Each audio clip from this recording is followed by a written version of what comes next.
Alright, now to Chapter 11D, the World Trade Center. And before I start reading, it's been several days since I've made a video. There's several things have come up that needed to be took care of. Nothing other than that, including a new computer that I've had to switch everything over to. And so hopefully the sound levels and everything like that is going to be okay on this video. I've tried to check it to see before I go through it. It's a long chapter, but either way, hopefully it'll be okay. So here we go. Quote, "When you eliminate the impossible, whatever remains, however improbable, must be the truth." Unquote. Sir Arthur Conan Doyle. Quote, "We designed the buildings to resist the impact of one or more airliners." Unquote. Frank D. Martini, World Trade Center construction manager, referring to the robust construction of the Twin Towers.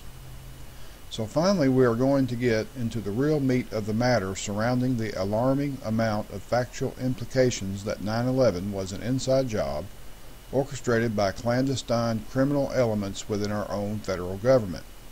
So, here's how that fateful morning started, September 11th, 2001. Okay, before I get into this timeline of the events around the flights on 9/11/2001, just wanted to throw in there, yeah, I've seen at least some of the news reports just at a glance of Osama bin Laden and his, documents that were discovered and just recently released just for the public to be aware of, how he I didn't watch much of it. I don't know the details, but supposedly he was paranoid about the Illuminati, and he was going to carry out or have his people carry out more attacks, and it's just on and on and on.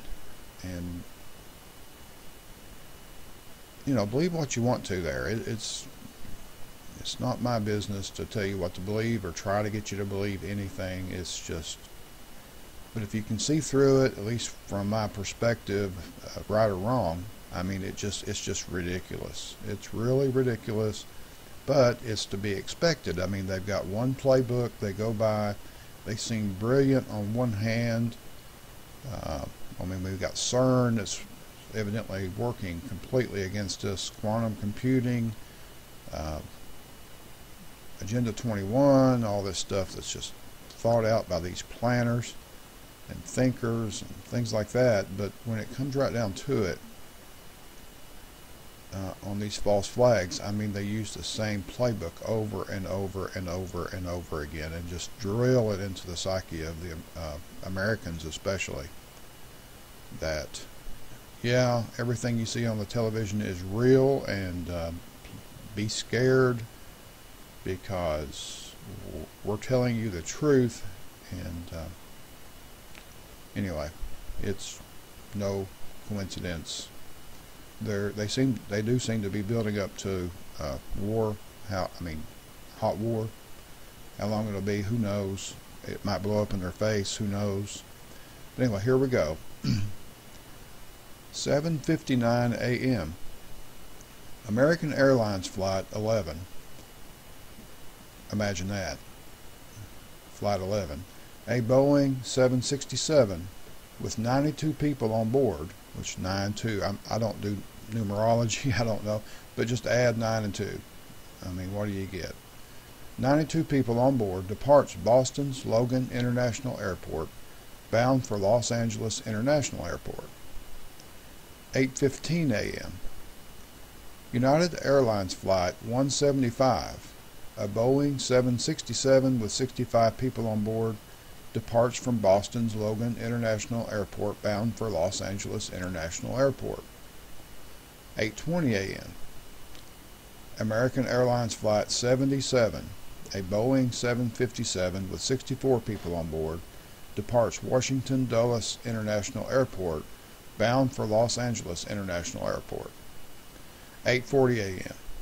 The FAA notifies NORAD's Northeast air defense sector of the suspected hijacking of American Airlines Flight 11.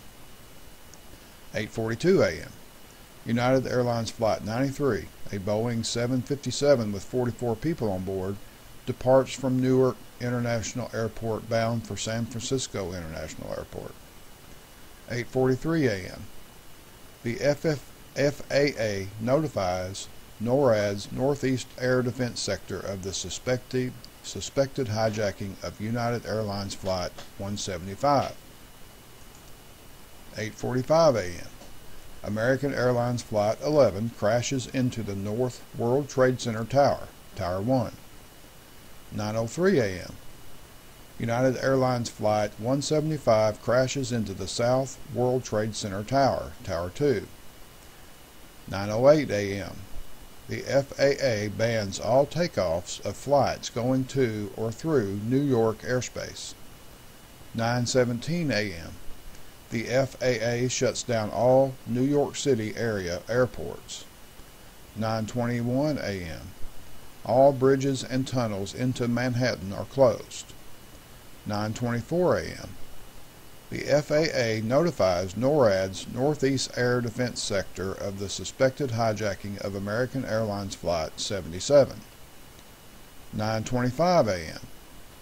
The FAA orders shutdown of all airports nationwide, banning takeoffs of all civilian aircraft.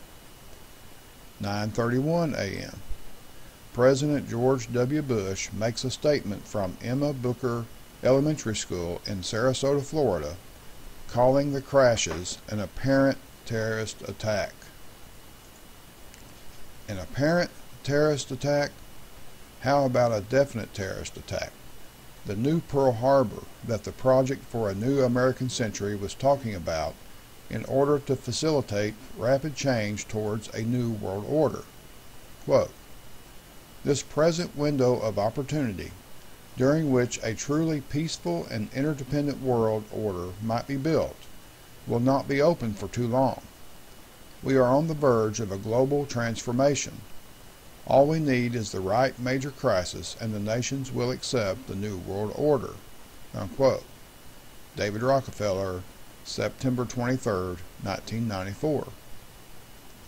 But exactly how is that hijacked planes were flying around the country for almost 2 hours without being intercepted by one of our F-16s, of which some are always kept on high alert, ready to launch in under 5 minutes in case of national emergency?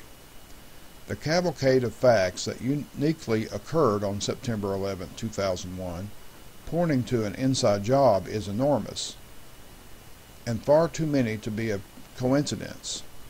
The facts we are going to go over in this section on the World Trade Center alone add up to 9/11 being an inside job, let alone analyzing what happened at the Pentagon and Shanksville, Pennsylvania. It is literally the best and only explanation to logically explain what happened that day, something we call 9/11 truth. We talked briefly about this in the last section, but there are a couple more facts we need to go over regarding the NORAD stand-down that are critical to understand as part of building the case against the proponents of the Great Plan, having planned and executed these attacks against the United States, against our country. They got away with killing thousands of innocent Americans to further the Great Plan, and truthfully, I'm very angry about it. That was one of the chief motivators to put this book together, to awaken you to the truth of 9/11, that they intentionally murdered our citizens and terrorized our country. They are going to do things like this again, to be sure, and you need to get your blinders off and your guard up. Remember the upside-down flag on the cover of this book. That is there to sound an alarm that we are literally under attack from within by the proponents of the New World Order, even as you read these words. We're going to be going over a lot of factual information here, so pay careful attention to the weight of the facts as it approaches and exceeds the weight of the New World Order's innocence over the events of 9/11. Point of fact: on the morning of September 11th, NORAD just happened to be conducting exercises that mirrored exactly what ended up happening in real life. A bunch of hijacked airliners flying around our nation's airspace. There were at least 5 training exercises in a joint NORAD-CIA arrangement dealing with hijacked airliners happening in the days leading up to and on the morning of 9/11. As part of the simulation, NORAD radar screens showed as many as 22 simulated hijacked airliners at the same time. NORAD had been briefed that this was part of the exercise drill, and therefore normal reactive procedure was forestalled and delayed on September 11, 2001. Operation Northern Vigilance, Biowarfare Exercise Tripod, Operation Vigilant Guardian, Operation Northern Guardian, and Operation Vigilant Warrior were all going in the days up to and on 9/11. The large numbers of simulated and real blips on NORAD radar screens help explain why there was so much confusion going on about scrambling interceptor aircraft and where they should be headed. The simulations also explain an on-record comment made public between air traffic control personnel and NORAD. The controller tells NORAD that a hijacked airliner is heading for New York and requests fighter interceptors to intervene. NORAD responds by saying, quote, "Is this real world or an exercise?" unquote. The audio of this comment is on YouTube to hear for yourself. There is a bunch of other information about each of these 5 exercises in particular and how they individually were suspect for having been going on when 9/11 happened, but we don't have the time or space to go that far into it. There were also multiple failures at multiple levels of NORAD that we could spend pages going into and over. Due diligence is on your shoulders if you need to know more on this particular matter. And one last pertinent thing regarding NORAD to go over here. According to buried testimony at the 9/11 Commission hearings, Vice President Dick Cheney apparently ordered an interceptor stand down just as NORAD was finally getting the facts sorted out and was preparing to act right before the plane hit the Pentagon. Upon realization we were under a terrorist attack on 9/11, Cheney had been taken by the Secret Service to an underground bunker in the White House called the Presidential Emergency Operations Center. From there, according to CNN no less, neocon and New World Order proponent Dick Cheney was in charge of directing the federal government's response to the unfolding attacks. Secretary of Transportation Norman Mineta was in the Presidential Emergency Operating Center with Vice President Cheney as Flight 77 approached Washington, D.C. on May 23, 2003 in front of the 9/11 Commission. Secretary Mineta testified, quote, "During the time that the airplane was coming into the Pentagon, there was a young man who would come in and say to the Vice President, quote, 'The plane is 50 miles out,' unquote. 'The plane is 30 miles out.' And when it got down to the plane is 10 miles out, the young man also said to the Vice President, 'Do the orders still stand?' And the Vice President turned and whipped his neck around and said, 'Of course the orders still stand. Have you heard anything to the contrary?' unquote. As the plane in question slammed into the Pentagon, what else can we conclude except that the orders were not shoot down the aircraft and to let what happened happen? In May of 2001, by presidential order, Cheney was handed direct control of all wargame and drill operations through being appointed head of the new Office of National Preparedness, which controls FEMA. When a national emergency, such as a hurricane, hits, you probably know by now that FEMA takes charge over the area and the situation affecting it. When the national emergency of the hijacked airliners happened, FEMA took charge, and Cheney was essentially dictator of the United States through FEMA the morning of 9/11, calling the shots as needed to ensure 9/11 went off as planned. Why would they establish Cheney's position of power just months before 9/11? Could it be that George W. Bush was an incompetent buffoon and wouldn't have been able to be trusted by the Illuminati to do the job needed to be done on 9/11? Just add it to the list of amazing, unprecedented coincidences swirling around the events of 9/11. This meant Cheney was put solely in charge of the integrated NORAD simulation operations, CIA war games on the morning of 9/11, and the response to the 9/11 attacks as the new head of FEMA. While waiting for the chain of command to step in and direct what they were supposed to do in the unfolding situation, which would be Dick Cheney, a complacent Cheney contributed greatly to preventing standard operating procedure from being implemented on 9/11 and those planes being intercepted. What was being said behind the scenes we'll never know, save for the testimony from Secretary of Transportation Norman Mineta that came out of the 9/11 hearings, and we weren't even supposed to hear about that. In fact, nothing that Bush or Cheney themselves said at the 9/11 hearings was made public, and that's a fact. So, getting on to what transpired at the World Trade Center, it seems that various explosions were not only heard inside the Twin Towers after the planes hit, but people were standing next to areas within the towers that exploded and killed people according to multiple eyewitness accounts, including highly credible New York City Fire Department personnel. The only way for this to happen is if actual bombs or detonation charges were going off. Remember, all the hijackers were supposedly responsible for was slamming jetliners into these buildings, not planting bombs all over the place. This is why the eyewitness testimony of explosions going off was stricken from the official 9/11 Commission report. According to the 9/11 Commission members, and not hundreds of eyewitnesses who were inside the Twin Towers, there were no explosions at the World Trade Center, despite hundreds of claims to the contrary. Barry Jennings, rest in peace, the Deputy Director of the Emergency Services Department of the New York City Housing Authority, gave a detailed statement of explosions in the evacuated World Trade Center 7. As a result of a major explosion on the 6th floor, he and his colleague were trapped inside the building for about 90 minutes before the firemen were able to get them to safety. Louis Caccioli was one of the first firefighters to enter the South Tower as it burned. A 20-year veteran of the fire department, Caccioli told People Weekly, quote, "I was taking firefighters up in the elevator to the 24th floor to get in position to evacuate workers.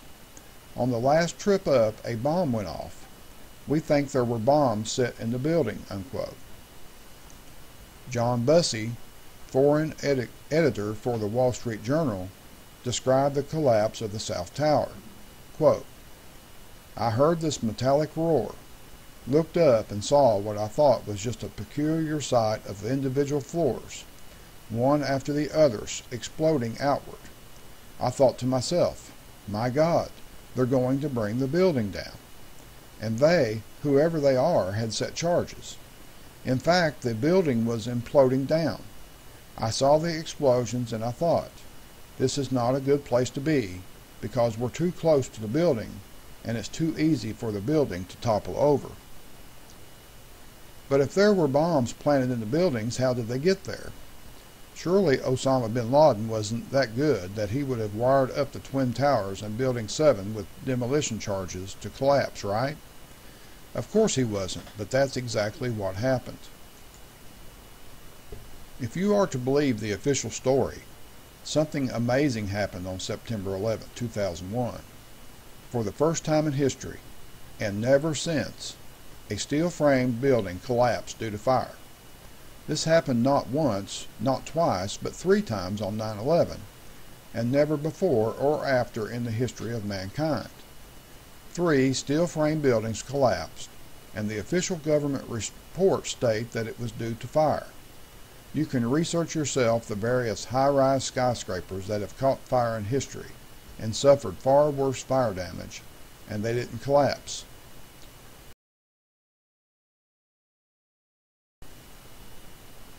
Whoever did plant the bombs needed to get past some of the tightest security on the planet. This dictates that it would have to have been an inside job.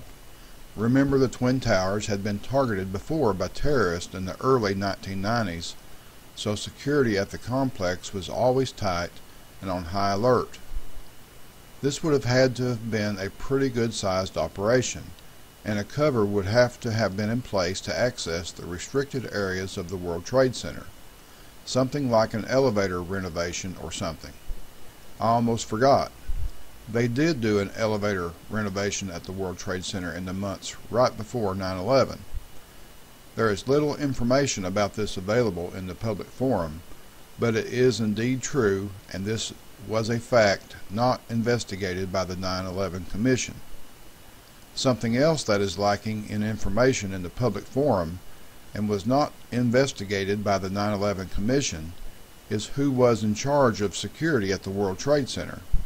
The picture now begins to come into focus a little clearer as to how bombs might have been able to get by security. The Black Ops needed a way to get past security to plant demolition charges, and this appeared to be a non-issue due to the company in charge of security, Securicom. Information about this company is spotty at best, and the role of a Securicom in providing security to the targets of the September 11th attacks was intentionally not investigated by the 9/11 Commission. When asked if the FBI had questioned anyone at Securicom about the company's security work in connection with the 9/11 attack, CEO Barry McDaniel flat out said no. Securicom, renamed Stratosec after 9/11, in fact provided security services for several facilities that were central to the crimes of 9/11, including the World Trade Center. In the years leading up to 9/11, the company had security contracts with the organization that managed Dulles Airport, where Flight 77 took off that day, and with United Airlines, which owned two of the hijacked planes. Securicom was in charge at the World Trade Center and was developing the security system for the buildings in the period leading up to and including the day of 9/11. To sum up Securicom very quickly, they had intimate ties to President Bush's administrative cabinet, family, and business associates, including the fact that President Bush's younger brother Marvin was a director at Securicom all the way into the year 2000 before leaving. Probably so he wasn't sitting right in the driver's seat when the event occurred.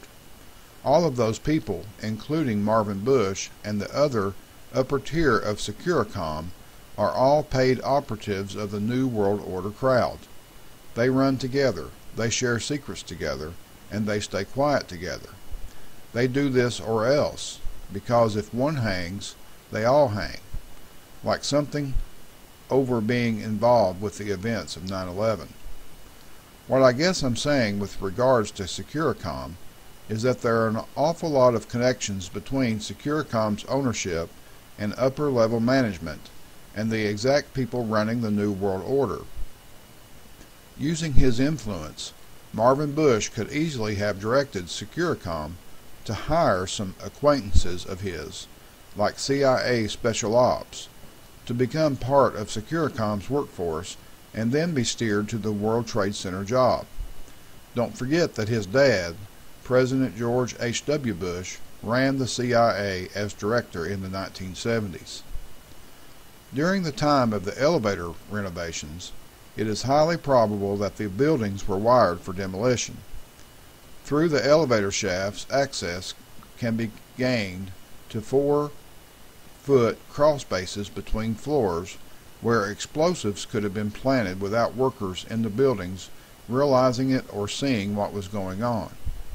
There was also a sudden, unexplained power loss and evacuation drills being conducted the weekend before 9/11. The usually tight security at the World Trade Center was lightened for some mysterious reason just days before 9/11, including the bomb-sniffing dogs being removed at this time, and that is a fact.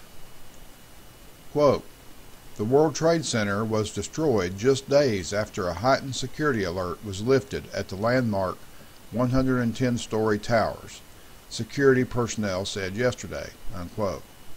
Newsday, the day after 9/11, on 9/12/2001. What makes the removal of bomb-sniffing dogs so important are statements from firemen and other eyewitnesses that they heard and experienced bombs going off in the towers and Building 7 on 9/11. This matter of the reduced security, including the specially trained dogs being pulled out, was completely ignored by the 9/11 Commission. Nobody in the 9/11 Truth Movement's sphere of influence has the legal authority to get subpoenas and fully investigate these people and these situations. Securicom, Ace Elevator, and the eyewitnesses to the explosions. The responsibility rested with the federal government, and they whitewashed all aspects of what we just went over via the compromised 9/11 Commission. We're going to move ahead here, and I'm going to do my best to go over the World Trade Center facts in as close of a timeline as possible, starting on the morning of 9/11. There is only one video in existence of Flight 11, which was the first plane that hit the World Trade Center, and it was not made publicly available until later in the day on 9/11. This is just not the case, according to President Bush himself on two different occasions. If you'll remember, President Bush was reading to a group of elementary school kids when the attacks began. According to Bush's statements, his exact words, he states that he saw the video of the plane hitting the first tower before he even went into the classroom. He states this publicly on two different occasions. Unless Bush had the TV in his limo on channel CIA, he couldn't have seen the first plane hit because the video for the first plane wasn't made available until later in the day on 9/11. The infamous video of his handler coming up to him and whispering in his ear while he's reading to the kids isn't what you think. According to Bush himself, his handler is in fact telling him that a second plane had just hit a skyscraper at the World Trade Center. According to Bush himself, he knew we were under attack before he went into that classroom. This scenario all by itself raises some troubling questions.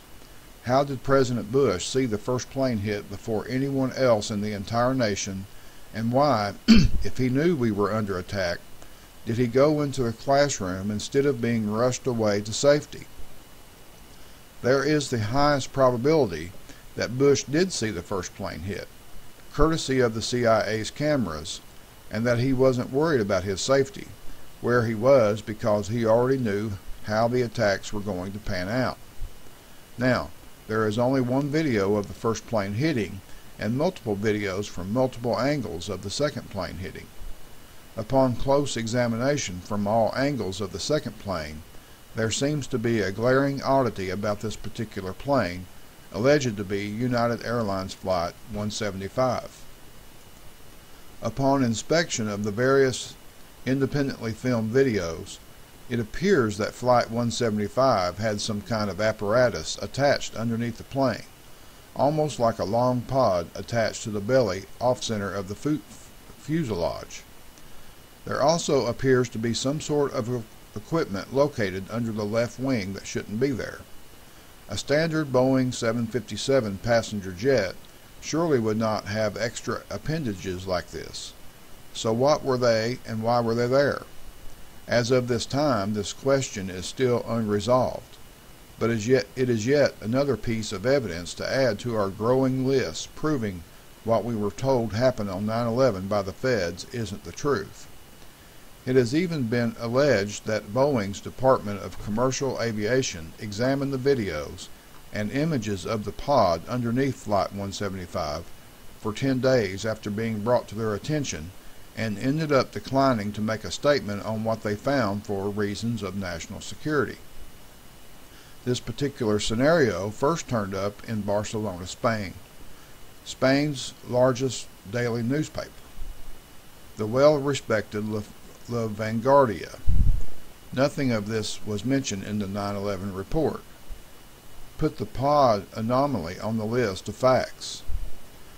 Through all of the videos and every angle of the second plane hitting, and even eyewitnesses on the only video of the first plane hitting, Flight 11, you can see some sort of incendiary flash occurring at the nose of the planes just as they are about to hit the buildings. Was this to help ignite the jet fuel? We don't know. Just another oddity that is a fact that there is video evidence of, and that was ignored by the 9/11 Commission. Put it on the list of facts. Another strange coincidence that had to do with not only the two planes at the World Trade Center, but the other two hijacked planes as well, is the fact that all four planes had conspicuously low numbers of passengers for transcontinental flights, with all four planes having well below the industry average. Another coincidence? Coincidence or not, it's another fact to be sure, and that's what we're tallying up here in this chapter. Put it on the list of facts. It is the contention of the 9/11 Commission that fire, and not the impact of the planes hitting the Twin Towers, was what caused their collapse, and that fire alone was also responsible for the collapse of Building 7. They said that those fires burned long enough and got hot enough to raise the temperature of the structural steel girders, made of special steel that is much stronger and more heat resistant than regular steel, to the point where their integrity was compromised and they failed to be able to hold the load above. To begin with, the fires that were raging out of control, according to 9/11 Commission, were in fact generating dark black, slow-rolling clouds of smoke, inconsistent with being generated by a fire of the degree of temperature that would be required to compromise the integrity of structural steel. Slow-rolling clouds of black smoke are indicative of a low-temperature, oxygen-starved fire that was sustained by the remaining jet fuel, carpeting, office furniture, etc., that was burning inside the towers after impact.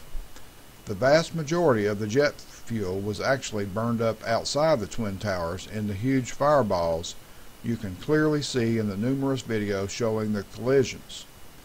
There are in fact pictures and videos of people shown standing in the gaping holes made from the planes entering the buildings immediately prior to the collapses, so there is certainly no raging inferno going on like we were led to believe. Even if there was massive structural damage to the Twin Towers from the jet impacts, and even if that jet fuel did rage out of control and cause the towers to collapse, that still wouldn't explain Building 7's collapse, which was neither hit by a jet or significantly on fire, and still collapsed perfectly into its own footprint at 5:20 p.m. on 9/11. The fact that all three buildings fell perfectly symmetrical and at virtually free fall speed is a telltale sign of a professional demolition job. Collapsing at free fall speed with absolutely no resistance from thousands of tons of structural steel engineered and constructed to prevent exactly this from happening is an impossibility.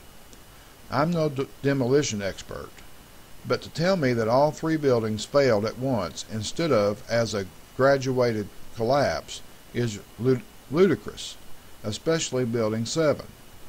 You can even see in the video of the Building 7 collapse that there is the classic crimp at the top center of the building, showing the telltale sign that the central supports have been blown out, causing the building to collapse in on itself towards the center right into its own footprint. Building 7 was a textbook controlled demolition. The following is an excerpt from a Dutch TV program called Zembla on 9/11/2006, whereby they interviewed Daniel Jowenko, a controlled demolition expert for 27 years and owner of Jowenko Explosive. He had never heard about Building 7 either, as most people haven't, and was shown the collapse and told about it for the first time. Their cameras and recorders rolled as he was shown the tape of Building 7's collapse. Jowenko, in subtitles translated from Dutch. Does the top go first? No, the bottom. It starts on the bottom, yeah. They simply blew up columns, and the rest caved in. Interviewer: so this is different from the World Trade Center? Joinko: don't you agree? Interviewer: yes, you see the bottom floors go first. Joinko: yes, and the rest implodes. That is controlled demolition. Interviewer: absolutely? Joinko: absolutely. It's been imploded. It's a hired job, done by a team of experts. Interviewer: but it happened on 9/11. Joinko: the same day? Interviewer: the same day. Joinko: the same day, are you sure? Interviewer: yes. Joinko: and you're sure it was the 11th? That can't be. Interviewer: 7 hours after the World Trade Center. Joinko: really? Then they worked hard. And that's at the end of that transcript there. There can be only one conclusion as to what happened to Building 7 and the Twin Towers. They were pre-wired with demolition charges and demolished. This is exactly what was being screamed by emergency personnel just minutes before Building 7 did implode. That there were bombs in the building, that it was going to collapse, and everyone needed to get out and get back. Again, Larry Silverstein, the owner of the destroyed World Trade Center complex, stated plainly in that PBS documentary that he and the the Fire Department of New York decided jointly to demolish World Trade Center 7 late in the afternoon of 9/11. Adding to the burden of evidence suggesting the buildings were professionally demolished is the fact that molten structural steel was found at all 3 collapse sites. This molten steel was well documented and found not only in the days after 9/11, but weeks after, as they were demolishing the debris pile. Now, I will tell you that without fail, the only way short of a foundry or a cutting torch to melt structural steel is through a chemical reaction using something called thermite. When thermite is ignited, it causes a chemical reaction hot enough to go through steel like a hot knife through butter. Liquefied structural steel was found weeks later in pools underneath the rubble. The ongoing chemical reactions from the thermite kept the iron molten for many weeks. Thermal imaging from satellites was released, showing the huge amount of heat being radiated up from the debris piles for weeks after the collapses. Heat from the ongoing chemical reactions of the burning thermite. Fire Department of New York supervisions reported that as the evacuating machines were pulling the debris out of the piles, quote, the liquid steel was running down the I-beam channel rails like lava, like you were at a foundry, unquote. There is not a chance in hell that the fires from the exploding airplanes could have melted structural steel and kept it molten for weeks, let alone at Building 7's debris pile, where no jet fuel was involved. Structural steel melts at around 2,800 degrees Fahrenheit. Under ideal conditions, pure jet fuel burning has a maximum temperature of around 1,500 degrees. Can you do the math? Those fires would have to have been at least 1,300 degrees hotter than their maximum possible burning temperature to have created molten steel, let alone keeping it in a molten state for weeks after the collapses. Thermite burns at over 5,000 degrees, easily liquefying any metal it touches. Now we're going to review the evidence found in both molten metal and random dust samples taken from the collapse area, showing the proof of the existence of not only thermite at ground zero, but a specialized U.S. military manufactured product called nanothermite, which burns even hotter and more rapidly than regular thermite. In fact, it seems we have 2 different smoking guns of evidence contained in the dust in particular. The first smoking gun is the fact that contained within the dust samples collected from various sites and people are microscopic spheres of metal. Perfect, tiny, microscopic spears of metal only visible under an electron microscope. This occurs only through the liquefaction and subsequent scattering in the air of molten metal. The second and most incriminating evidence to come out of the samples is the fact that unexploded particles of nanothermite were found.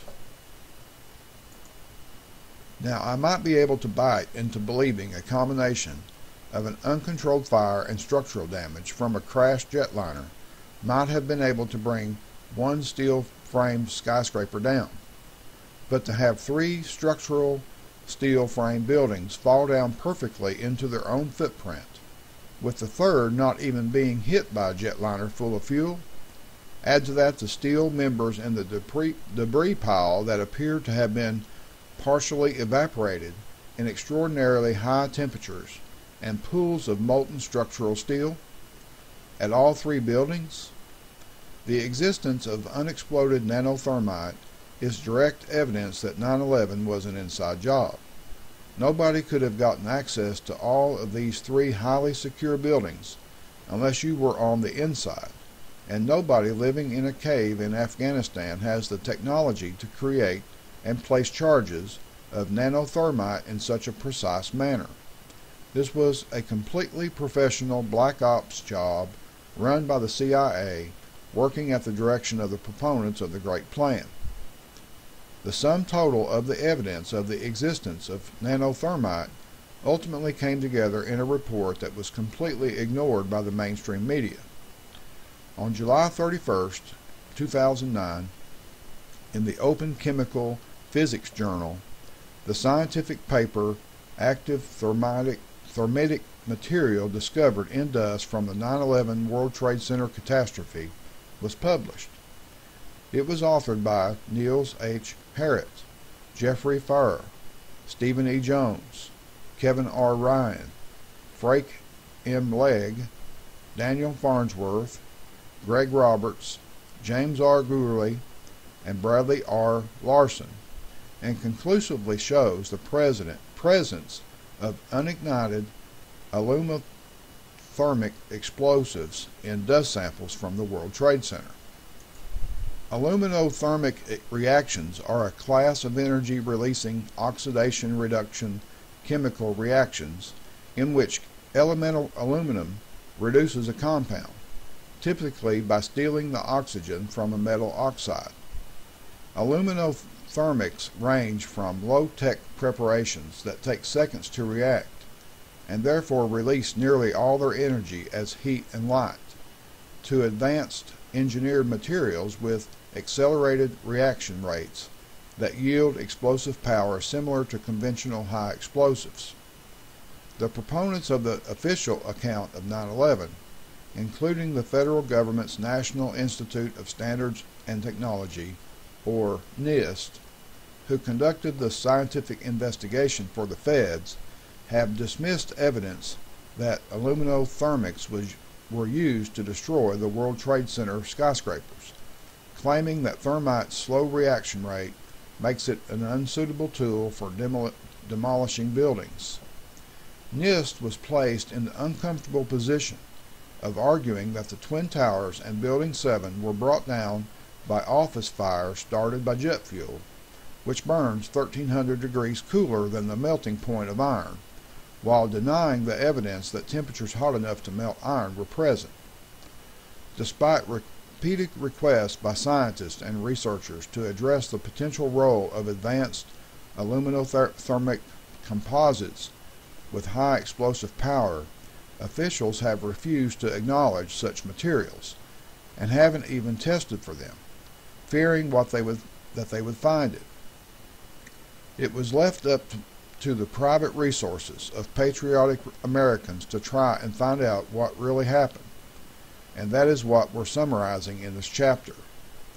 The implications of the discovery of unspent aluminothermic explosives in World Trade Center dust are disturbing, to say the least. There is no conceivable reason for there to have been tons of high explosive nanothermite in the towers except to demolish them. Professional demolition is diametrically opposed to the official 9/11 story from the feds that state the skyscrapers collapsed as a result of the jetliner impacts and fires. The discovery of nanothermite adds to a vast body of evidence that the destruction of the towers and Building 7 were controlled demolitions. Nanothermite isn't something you can make in a cave in Afghanistan. We are talking about military-grade nanothermite that was produced in sophisticated government laboratories. Very few people on the face of this earth have access to this, let alone the quantity of several tons of this stuff we are talking. This is not the kind of stuff that could be easily smuggled in by a single person, or even a small group of people. This was a sophisticated operation with years of planning ahead of it. This was a classic Black Ops program. It is revealing that the 9/11 Commission, which published its report in 2004, does not mention in a single sentence the destruction of the third skyscraper resulting from the terrorist attack in New York. There is nary even a mention about Building 7 in the 9/11 Commission report. This is because they couldn't explain logically and factually how it was able to collapse at freefall speed into its own footprint without the use of demolition explosives. World Trade Center Building 5, which had much more physical structural damage from the collapse of the North Tower next to it, burned much more intensely than Building 7. Although this building had weaker support structures than World Trade Center 7, it did not collapse into a debris pile but remained standing, as did all the other high-rises equally close and closer to the Twin Towers collapse zones. Heikki Kurttila, a Finnish doctor of engineering and accident researcher, has made detailed calculations about the collapse speed of World Trade Center 7. He concludes that the short collapse time and low structural resistance, quote, strongly suggests controlled demolition, unquote. Kurttila notes that an apple dropped from the height of World Trade Center 7's roof would have taken about 0.5 seconds longer to reach the ground than it took the skyscraper to completely collapse. The building was imploded and came down at free fall speed. Building 7's perfectly symmetrical freefall collapse means that all of its steel supports, 25 central and 58 peripheral columns, were destroyed simultaneously. Any asymmetry in the damage to structures would have led to asymmetrical collapse. Localized office fires and structural damage here and there could not have weakened all the central and peripheral support structures in a way that would have caused all of them to fall at the same moment. The simultaneous destruction of support structures throughout the building can only be explained by controlled demolition. One thing is certain. The decision to pull Building 7 would have been a boon to a lot of people and organizations within the corrupted federal government. Building 7 contained offices of the FBI, Department of Defense, IRS, which contained prodigious amounts of corporate tax fraud, including Enron, U.S. Secret Service, Securities and Exchange Commission, and Citibank's Solomon Smith Barney, the Mayor's Office of Emergency Management, and many other financial institutions. Any number of important or incriminating documents against any of the New World Order insiders could have easily been claimed lost in the accident. The SEC has not made public the number of active cases in which substantial files were destroyed by the collapse of Building 7. Reuters News Service and the Los Angeles Times published reports estimating them at 3,000 to 4,000. They include the agency's major inquiry into the manner in which investment banks divvied up hot shares of initial public offerings during the high-tech boom. Quote, ongoing investigations at the New York SEC will be dramatically affected because so much of their work is paper intensive, unquote, said Max Berger of the New York's Bernstein, Litowitz, Berger, and Grossman. Quote, "This is a disaster for these cases," unquote. Multiple eyewitness accounts state that officials evacuated the area in the hour before the 5:20 p.m. collapse of Building 7, and that various officials forwarded verbal warnings conveying certainty that a collapse would occur. Network television broadcasts contained announcements of the collapse at least 20 minutes or 23 minutes before the event, and this is a fact, and you can still view these news reports on YouTube as of the publication of this book. At least 2 television networks made premature announcements of the collapse of Building 7. The BBC unequivocally announced the collapse about 23 minutes before the fact, and even featured a New York correspondent speaking of the collapse in past tense with the still erect Building 7 standing behind her. CNN anchor Aaron Brown announced that the building has either collapsed or is collapsing about an hour before the event. Just because the Twin Towers had already collapsed, what made them think that Building 7 in particular was going to collapse? Why not Building 5, which suffered far greater damage? So now we come to covering their tracks in the aftermath of this inside job. All areas at the World Trade Center began to be cleaned up immediately, with no investigation as to why 3 skyscrapers collapsed on 9/11. Some 350,000 tons of structural steel and debris were swiftly hauled away from ground zero and disposed of before anyone could bat an eye. Most of the steel was recycled as per the city's decision to swiftly send the wreckage to salvage yards in New Jersey. The city's hasty move outraged many victims' families, who believe the steel should have been examined more thoroughly. Fire experts later told Congress that most of the steel was scrapped without being examined because investigators did not have the authority to preserve the wreckage. The bulk of the steel was apparently immediately shipped out of the country to China and India. CFR member Michael Bloomberg, a former engineering major, was not concerned about the destruction of the evidence when asked about it after becoming mayor of New York City. Quote, "If you want to take a look at the construction methods and the design, that's in this day and age what computers do. Just looking at a piece of metal generally doesn't tell you anything," unquote. The pace of the steel's removal was very rapid, even in the first days after the attack. By September 29, 130,000 tons of debris, most of it structural steel, had been removed. During the official investigation controlled by FEMA, only 150 pieces of steel were saved for future study. 150 pieces out of hundreds of thousands of pieces.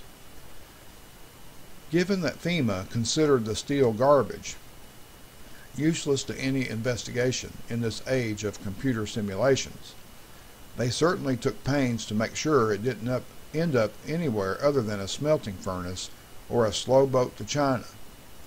They installed GPS locator devices on each of the trucks that were carrying loads away from ground zero at a cost of $1,000 each. The securitysolutions.com website has an article on the tracking system with this passage. Quote, 99% of the drivers were extremely driven to do their job, but there were big concerns because the loads consisted of highly sensitive material.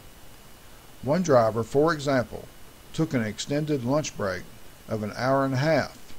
There was nothing criminal about that, but he was dismissed, unquote. Since no steel frame high-rise building had ever been leveled in human history by any cause other than controlled demolition or severe earthquakes, the total collapses of Building 1, 2, and 7 of the World Trade Center would seem to warrant a thorough forensic analysis. Since Building 7 was evacuated over 6 hours before its collapse, and no people were inside, there were no grounds for the rapid removal and recycling of the steel debris. Because Building 7 was one of the 3 greatest building disasters in recorded history, the other 2 being the Twin Towers earlier in the day, the debris of this building should have been meticulously examined. Many individuals and publications, such as Fire Engineering magazine, protested the rapid removal and destruction of all evidence strongly, but to no avail. Bill Manning, editor of the 125-year-old Fire Engineering magazine, wrote in an article condemning the operation, quote, "Did they throw away the locked doors from the Triangle Shirtwaist Fire? Did they throw away the gas can used at the Happy Land Social Club fire? That's what they're doing at the World Trade Center. The destruction and removal of evidence must stop immediately," unquote. Dr. Frederick W. Maurer, an associate professor in the Fire Protection Engineering Department at the University of Maryland, was quoted in the New York Times as saying, quote, "I find the speed with which potentially important evidence has been removed and recycled to be appalling," unquote. The pile was, in fact, so well confined to Building 7's footprint that the adjacent streets could have been easily cleared without disturbing it. Engineering is a science that joins theory and experience to create robust structures safe for mankind to use. Unintended structural failures are extremely rare events that warrant the most careful scrutiny, since they literally field test the original engineering theory. That is why the National Traffic Safety Board carefully documents aircraft crash scenes and preserves the aircraft remains, frequently creating partial reconstructions in hangars. If an investigation reveals a mechanical or design fault, the FAA usually mandates specific modifications of equipment or maintenance procedures system-wide, and future aircraft are designed to avoid the fault.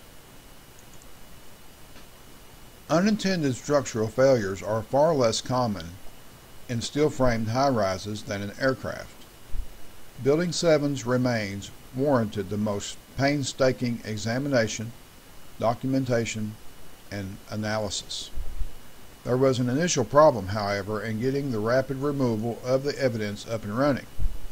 Was the air at Ground Zero safe to breathe, given the copious amount of asbestos and other toxic materials contained in the skyscrapers? Absolutely not. And today, thousands of first responders and other workers at Ground Zero are suffering more illnesses than I can list here, including multiple cases of cancer. On September 18, 2001, EPA Administrator and CFR Bilderberg member Christine Todd Whitman told the public via press release, quote, "We are very encouraged that the results from our monitoring of air quality and drinking water conditions in both New York and near the Pentagon show that the public in these areas is not being exposed to excessive levels of asbestos or other harmful substances, and that given the scope of the tragedy from last week, I am glad to reassure the people of New York that their air is safe to breathe and the water is safe to drink," unquote. Without her okay, the process to rapidly remove the evidence simply would not have happened, and the proponents of the Great Plan weren't going to have that. The White House deliberately pressured the EPA into giving false public assurances that the toxic air at Ground Zero was safe to breathe. As of September 11, 2010, the death toll of emergency workers and first responders stands at over 900 from toxic air exposure, and more deaths are added every year. In the weeks preceding the second anniversary of the World Trade Center attacks, a federal report charged the Environmental Protection Agency with covering up the dangers to workers and residents near Ground Zero. Another report, made public in September of 2003 by a team of U.S. scientists who studied air contamination in the area after the attacks, confirmed that the air at Ground Zero was indeed hazardous, laden with asbestos, among other deadly compounds. Quote, "The debris pile acted like a chemical factory," unquote, according to University of California at Davis professor Thomas Cahill, who co-authored the academic study. Quote, "It cooked together the components of the buildings and their contents, including enormous numbers of computers, and gave off gases of toxic metals, acids, and organics for at least 6 weeks," unquote. In late August of 2003, the EPA's Inspector General's office released a report that roundly criticized the agency's handling of the World Trade Center disaster, including charges that the agency misrepresented the danger to the public from the toxic debris. The EPA's initial press release on air quality near Ground Zero, it said, were first screened by the White House Council on Environmental Quality. The agency then bowed to White House pressure to downplay the potential dangers by adding, quote, "reassuring comments and deleting cautionary ones," unquote, from early press releases, according to the report. The EPA also misled anxious residents in thinking they could safely clean the hazardous dust from the debris inside their homes and buildings, according to the federal report. It points to 2 press releases in particular, sent out in September and October of 2001. The agency assured residents and business owners that, quote, "they could clean their own spaces if they used appropriate vacuum filters and followed recommended and proper procedures," unquote, without defining what those terms meant. According to the Inspector General's report, those instructions were wrong. They should have recommended that residents and business owners obtain professional cleaning. Partly as a result of such press releases, the report added, many workers cleaning homes did not wear respirators or use professional cleaning equipment. Thousands of heroic, patriotic first responders and New York residents have since come down with various cancers, among other debilitating illnesses, and have been shunned for help by the feds. Unbelievable. The one last thing we're going to go over that I'm sure you didn't hear about because it was suppressed by the mainstream media is the issue of the dancing Israelis. On 9/11/2001, a Mossad surveillance team made a public spectacle of themselves after witnessing the first and second jets hitting the towers. The New York Times reported that the group of 5 Mossad agents had set up a video camera aimed at the Twin Towers prior to the first jet hitting. Police had received several calls from angry New Jersey residents claiming Middle Eastern-looking men with a white van were videotaping the disaster with shouts of joy and celebration. Witnesses saw them jumping for joy in Liberty State Park after the initial impact and started calling the police, thinking they were involved with the attacks. An anonymous phone caller put a damper on their celebration when he called into 9/11 emergency services to report that a group of Palestinians were mixing a bomb inside of a white minivan and had headed for the Holland Tunnel.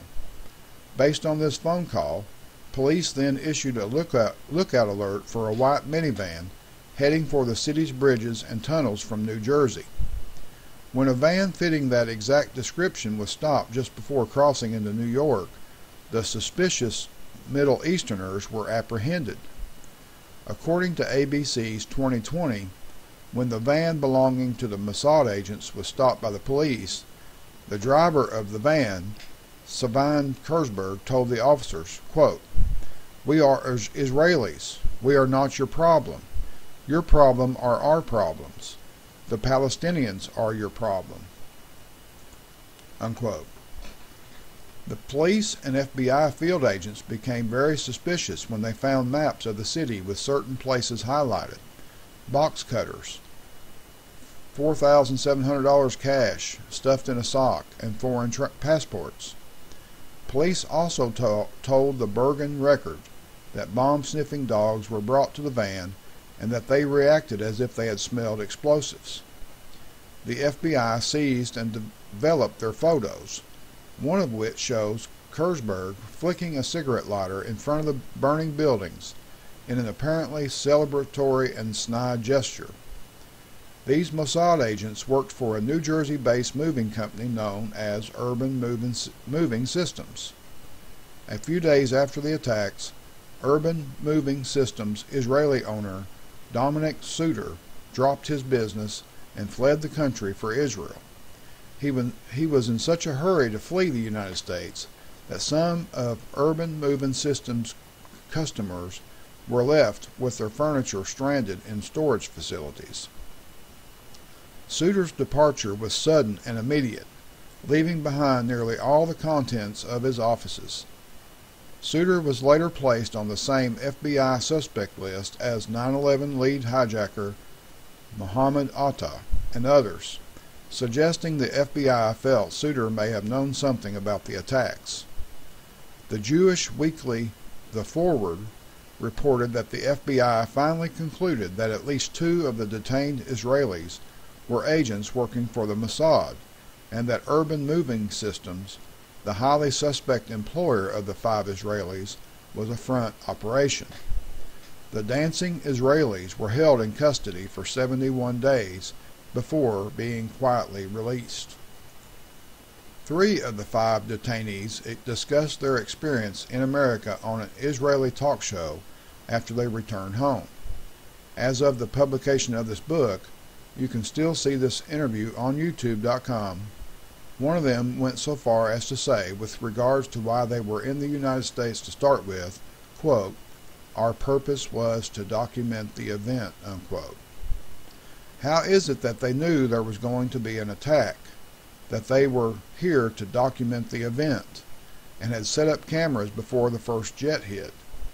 How is it that the Mossad knew, but not our CIA, FBI, etc.? Hopefully by now you already know the answer to that question.